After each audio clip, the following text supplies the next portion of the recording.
To my YouTube channel guys, आप सभी का हमारे यूट्यूब चैनल पर स्वागत है। तो हम बात करने वाले हैं पटना शिक्षा विभाग यानी कि बिहार की जो भी शिक्षा विभाग से संबंधित जो भी टीचरों से संबंधित अपडेट होती है वो हम अपने चैनल के माध्यम से आप तक पहुंचाने की कोशिश करते हैं। तो ये अभी आपकी पहल है कि 81 से 100% लाने वाले बच्चों को मिलेगा ग्रेड ए, यानी कि सरकारी स्कूलों में साप्ताहिक परीक्षाओं में भी छात्र छात्राओं को देना होगा ग्रेड।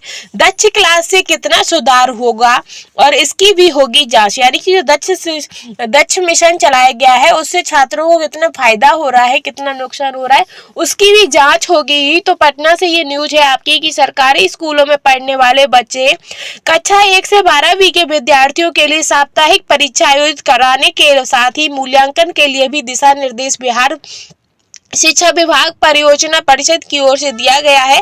साप्ताहिक परीक्षा के माध्यम से विद्यार्थियों के मूल्यांकन किए जाने के साथ ही शैक्षिक स्तर में सुधार किया जाना है। साप्ताहिक परीक्षा में भी बच्चों को ग्रेड दिया जाएगा। इसमें 81 से 100% लाने वाले बच्चों को ए ग्रेड, 60 से 80% अंक लाने वाले बच्चों को बी, 40 से 60 को लाने वाले को सी और 33 से 40 तक लाने वालों को डी ग्रेड दिया जाएगा और 0 से 32 तक लाने वाले को ई दिया जाएगा। साप्ताहिक मूल्यांकनों में दक्ष क्लास में पढ़ाई जाने वाले बच्चों की पढ़ाई में कितना सुधार हुआ है इसका भी मूल्यांकन किया जाएगा। कक्षा 1 से 12वीं के विद्यार्थियों की साप्ताहिक परीक्षा गुरुवार और शुक्रवार को आयोजित की जाएगी। इसमें दक्ष क्लास के बच्चों की भी साप्ताहिक परीक्षा आयोजित कराई जाएगी। कक्षा 1 से 8वीं के बच्चों के लिए 10 अंक की साप्ताहिक परीक्षा और कक्षा 9वीं से 12वीं के बच्चों के लिए 20 अंक की साप्ताहिक परीक्षा होगी। प्रधानाध्यापक साप्ताहिक परीक्षा का करेंगे मूल्यांकन। बच्चों के साप्ताहिक परीक्षा के मूल्यांकन की जिम्मेवारी क्लास टीचर और विषय शिक्षक आधारित शिक्षक को दी जाएगी, लेकिन परीक्षा की फाइनल रिजल्ट तैयार करने की जिम्मेवारी स्कूल के प्रधानाध्यापकों को दी जाएगी। जिन स्कूलों में साप्ताहिक परीक्षा की रिपोर्ट नहीं सौंपी जाएगी वहां के प्रधानाध्यापक व अनुशासनात्मक कार्रवाई होगी। साप्ताहिक परीक्षा में जिन बच्चों का सी डी ई ग्रेड प्राप्त होगा उन बच्चों पर शिक्षकों को विशेष ध्यान देना होगा।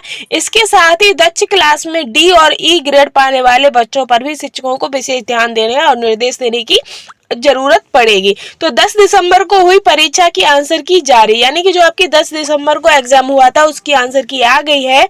तो बीपीएससी ने शिक्षक नियुक्ति के दूसरे चरण के 10 दिसंबर को आयोजित परीक्षा की आंसर की सोमवार को जारी कर दी है। बीपीएससी ने कहा कि कक्षा 6 से 8वीं की अंग्रेजी, हिंदी, संस्कृत व उर्दू विषयों के लिए लिखित वस्तुनिष्ठ प्रतियोगिता परीक्षा का आयोजन दिनांक 10 दिसंबर को एक पाली में किया गया था। संबंधित प्रश्न पुस्तिका श्रृंखला ए के सभी प्रश्नों के औपबंधिक उत्तर वेबसाइट पर आपके उपलब्ध करा दिए गए हैं, जहां पर जाकर आप उसे डाउनलोड कर सकते हैं और परीक्षा में शामिल उम्मीदवार औपबंधिक उत्तर का मिलान इससे कर सकते हैं। किसी उम्मीदवार को उक्त विषय के किसी भी प्रश्न के औपबंधिक उत्तर पर आपत्ति हो तो वे अपने यूजर नेम व पासवर्ड का इस्तेमाल करते हुए 12 से 14 दिसंबर तक आपत्ति दर्ज करवा सकते हैं। इसके लिए प्रमाणिक स्रोत व साक्ष्य की अपलोड करना होगा।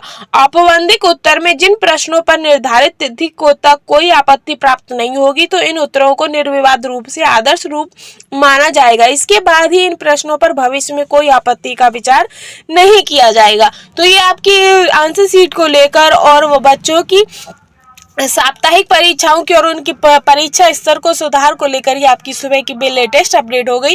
और ऐसी ही बिहार की और शिक्षक भर्ती से संबंधित लेटेस्ट अपडेट पाने के लिए हमारे चैनल के साथ बने रहिएगा। Thanks for watching.